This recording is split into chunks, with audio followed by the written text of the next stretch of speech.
La guignolée étudiante de l'université Laval s'est tenue le mercredi 25 novembre. 130 bénévoles, des étudiants pour la plupart, se sont relayés toute la journée afin de récolter des dons destinés à aider les étudiants en situation de précarité. Plus de 4 500 $ ont été récoltés. C'est une initiative qui a été pensée et qui est menée par des étudiants. Donc, c'est bien d'encourager ça parce qu'on parle souvent de pauvreté, les gens partout et tout ça ailleurs, mais il y en a, la pauvreté touche des gens qui sont beaucoup plus proches de nous qu'on le pense.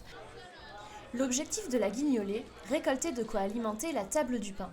Un événement qui, chaque mercredi matin, permet aux étudiants qui connaissent des difficultés financières de s'approvisionner gratuitement en nourriture. Environ 200 personnes viennent chaque semaine à la table du pain, comme Inès, étudiante en communication. Avant de venir ici, j'ai pris un emprunt à la banque. On est tous étudiants, on a tous des difficultés. C'est sûr que, en fait, ce qui sauve beaucoup ici, c'est que c'est des aliments de première ressource, on va dire. Il y a du pain, il y a du riz, il y a des conserves, donc ça veut dire que ça peut rester. On peut les garder, on peut cuisiner de grandes quantités. Le riz, chaque semaine, on en prend, ça peut rester. Il y a des aliments frais aussi, il y a parfois des fruits, des légumes, des biscuits, des trucs pour le matin. Donc c'est sûr que c'est vraiment une grande aide quand même. Mais malgré son emprunt et son boulot étudiant, Inès voudrait trouver un deuxième travail. Pourtant, des études montrent que le fait de travailler pendant sa formation a un impact négatif sur la réussite scolaire.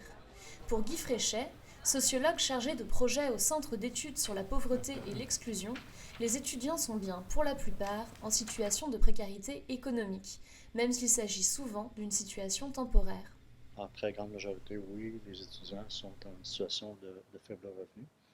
Mais cela dit, pour ce qu'on en sait aussi, c'est que c'est une situation transitoire pour un bon nombre d'étudiants.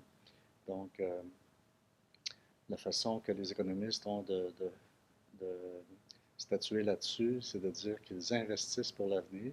Afin de récolter les 30 000 $ nécessaires au fonctionnement de la table du pain chaque année, des tirelires ont été déposés dans les commerces et cafés de l'université Laval et y resteront jusqu'à la mi-décembre. C'était Maïwan Lamy à Québec.